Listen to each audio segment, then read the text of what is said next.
So today I thought it would be fun to do, not fun, but informative to do a how to write a personal statement. Because I am from America, but I want to leave so bad. I've spent the last 6 or so months researching school in the UK.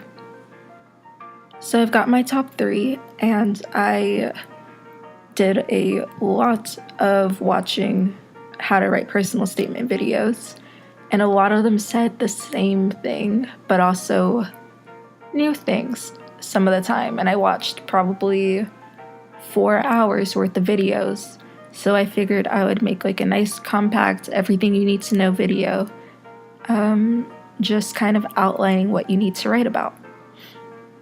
The first thing I would say is a half-hour video that I watched mentioned that if you aren't being interviewed, then your statement is the interview, which is terrifying, but that should inspire you to decide which information you would like to be asked about and what good answers you can give in response. The one thing that each person stressed is how they're looking for someone who shows a true passion and a commitment to their subject. Because unlike school in America, you go to learn one thing. So start by putting together a list of your accomplishments and the skills you gain from it. Mine is quite short, but honestly, anything is an accomplishment, so just roll with it. For what to write about, first of all, if you're an international student, especially if you come from a non-English speaking country, talk about your English skills and prove your ability to be in a class that's taught in English, because they fear that you won't understand the instruction if you aren't fluent enough. So I guess I will read you the blurb that I wrote, if I could find it. While biosciences are my passion, I have always excelled in English. Having grown up in both English and non-English speaking countries, communication has always been highly important to me. Due to this, it was an easy decision for me to enroll in dual credit English my third and fourth year of high school. Dual credit is an AP alternative offered in the state of Texas and trades in the nationwide exam for a more strenuous workload. In relation to standardized tests, I scored an 8 on the ACT writing portion, as well as a 27 in the English section, and a 640 on the SAT reading-writing section. That's just my little thing where I brag about being fluent in my home language. The second thing that you should write about is, say that you're going to study geology. Then you might want to mention a current event, such as the Hawaii volcanoes. This just shows that you keep up to date with it, and it just reinforces your enjoyment of the subject and shows that you go out of your way to learn more about it. Then also talk about your extracurriculars and the skills gained from those activities.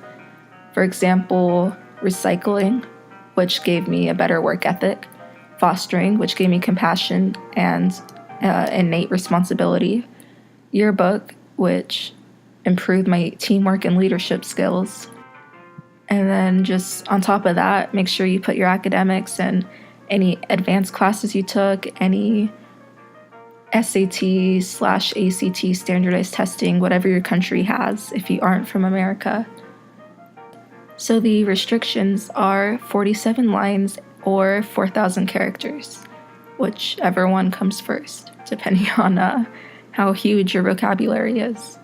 So you're supposed to have an overall message and balanced sections, and one lady recommended spend 6 lines on the introduction, 22 to 27 on academic discussion, 4 to 10 on extracurriculars, and 4 or less for the conclusion. Some tips for the introduction is to avoid these following phrases. I'm not going to read them, but I'll put them up right here, right now with some jazzy music. A good option is to start with an interesting anecdote. I, for instance, talked about how I've lived in 3 different countries, because to a lot of people that's cool.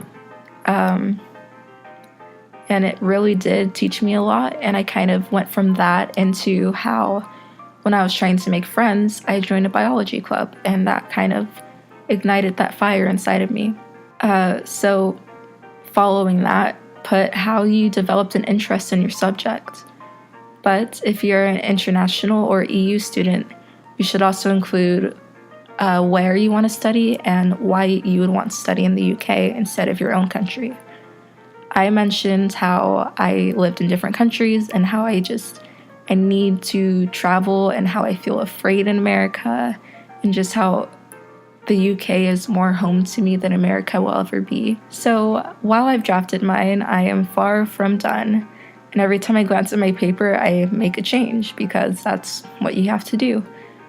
I started writing it in early June, and it is not due until at least fall of this year.